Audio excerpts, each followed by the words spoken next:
இன்றைக்கி தமிழ்நாட்டில் கவின் அப்படின்றவரை ஆணுவ படுகொலை செய்திருக்கிறார்கள், ஜாதி வெறியாக வெட்டி இருக்கிறார்கள் என்று மிக தெளிவாக பேசுகிறாங்க. 26 பேர் 27 பேர் இந்த மாதிரி கொலை செஞ்சுருக்காங்க. அதை பற்றி பேசலை, கவினை மட்டும்தான் பற்றி பேசுகிறாங்க.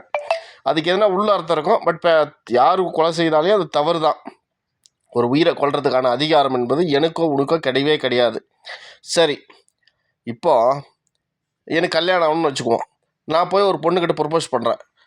அந்த பொண்ணு ஒத்துக்குனா அந்த வீட்டில் இருக்கிறவங்க ஒத்துப்பாங்களா? புரியுதுங்களா உங்களுக்கு? நான் ஒருத்தர்கிட்ட காதல் எக்ஸ்பிளைன் பண்ணுறேன், கல்யாணம் பண்ணிக்கலான்னு கேட்குறேன். அந்த பொண்ணு சரின்னு சொல்லிடுறா.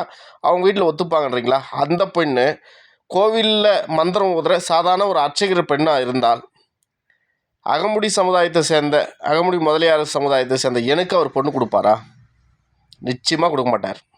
ஒன்று, அவருடைய அரசியல் பின்புலங்கள் இன்றைக்கி என்னான்னு தெரியும். பிராமணர்களுடைய அரசியல் டாப் எவனான்னு தெரியும். அவங்களுக்கு தொண்டு செய்கிறதுக்கே தமிழ்நாட்டில் பிறந்தவர்கள் சில தெலுங்கு சமுதாயங்களுக்கு இருக்காங்க, அவங்களுக்கு தெரியும். இப்போ அரசியல்வாதிகளும் யாருன்னு தெரியும். எனக்கு என்ன நடக்குன்றீங்க? ஊரில் இருக்கிற கஞ்சா கேஸ்லேருந்து அபின் கேஸ்லேருந்து எல்லா வழக்கங்களையும் என் மேலே போட்டு என்னை 6 மாதத்தில் 1 வருஷம் உள்ள தூக்கி வச்சுருவாங்க. உள்ள அடினா பின்னி எடுத்துருவாங்க. ஏன்னு கேட்டால், பிராமணர்களுக்கு தொண்டு செய்தே பிறந்த சில ஆந்திராவிலேருந்து வந்தவங்க தான் இன்றைக்கி பெரிய அளவில் காவல்துறையாக இருக்காங்க, பொறுப்பில் இருக்காங்க, அரசியல்வாதியாக உச்சபட்ச கலைஞர் குடும்பமே அவங்க தான். அப்போ எனக்கு என்ன நடக்கும்? பையன் நல்லா இருக்கான்ப்பா, முதலியார் பையனாக இருக்கான், கொடுத்துடலாம் அப்படின்வாங்க. நான் கஞ்சாவே கடத்தலைன்னு வச்சுக்குவோம், அந்த பாவத்தை செய்யலை அப்படின்னு கடத்தலை, எனக்கு என்னன்னே தெரியாது, அதெல்லாம் நான் பார்த்தது கூட கிடையாது. அத்தனை வழக்கங்களும் என் மேலே இருக்கும்.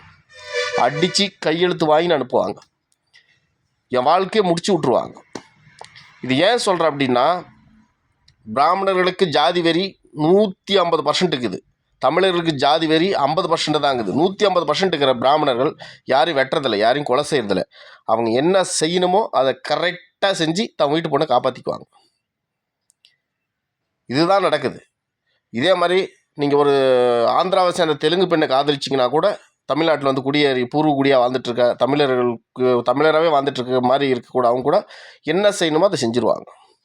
அவங்க வெளியே பண்ண மாட்டாங்க. ஆனால் தமிழர்கள் தான் வேறு வழி இல்லை. இவன் போலீஸ் ஸ்டேஷன் போனாலும் இவனுக்கு நீதி கிடைக்காது, கோர்ட்டுக்கு போனாலும் பெருசாக பேச முடியாது, இவன் கத்தியை தூக்கிடுறாங்க இல்லை. இதுதான் சொல்கிறேன், ஒருத்தனை கொலை செய்கிறது பாவம், அது மன்னிக்கக்கூடியது. ஆனால் எங்கிட்ட பணம் இருக்குது, படிப்பு இருக்குன்றதுனால யாரும் ஜாதி உயர்ந்துட்டுன்றதுனால யாரையும் காதலிச்சிட முடியாது. ஏன்னா அதுக்கு இந்த தமிழ்நாடு தயாராக இல்லை, தமிழர்கள் தயாராக இல்லைன்னு நான் சொல்கிறேன். நான் தான் சொல்கிறேனே, எவ்வளோ உயர்ந்தனா 1000 கோடி ரூபாய்க்கு சொந்தக்காரனாக இருந்தாலும் கூட ஒரு பிராமண வீட்டு பெண்ணை என்னால் திருமணம் செய்ய முடியாது.